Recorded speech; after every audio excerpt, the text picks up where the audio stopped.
একদিন উমর রাদিয়াল্লাহু তাআলা আনহু একটি বাড়ির পাশ দিয়ে যাওয়ার সময় বাড়ির জানালা দিয়ে তাকালেন।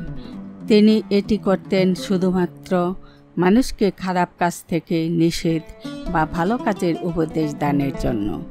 তিনি দেখলেন যে একজন মুসলিম ভাই মদ্যপান করছে। উনি দ্রুত তার বাসায় প্রবেশ করলেন এবং তাকে বললেন যে তুমি তো হারাম কাজ করছো। তখন ওই লোকটি উমর রাদিয়াল্লাহু তাআলা আনহুকে বলল যে আমি একটি হারাম করছি আর আপনি তো 3টি হারাম কাজ করলেন। আপনি অন্যের বাড়ির জানালা দিয়ে তাকিয়েছেন, আপনি অনুমতি না নিয়ে অন্যের বাড়িতে প্রবেশ করেছেন, আপনি নিশ্চিত না হয়ে অনুমান করে বলেছেন যে আমি মদ্যপান করছি। তখন ওমর রাদিয়াল্লাহু তাআলা আনহু বললেন যে তুমি ঠিকই বলেছ, বলে উনি চলে গেলেন। এর কিছুদিন পর ওমর রাদিয়াল্লাহু তাআলা আনহু মসজিদে খুতবা দিচ্ছিলেন।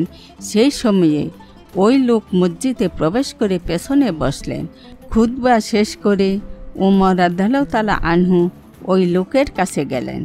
গিয়ে চারপাশে তাকিয়ে চুপে চুপে বললেন যে দেখো, সেদিনের পর আমি আর কারো বাড়ির জানালার দিকে তাকাই না, আর আমি তোমার ওই ঘটনাকে কারো কাছে বলিনি।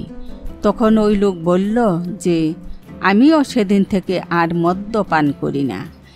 কি সুন্দর ছিল উপদেশ দেয়া আর উপদেশ গ্রহণ করার ঘটনাগুলো, অথচ কেউ আমাদের উপদেশ দিলে আমরা অনেক সময় ভালোভাবে গ্রহণ করতে পারি না।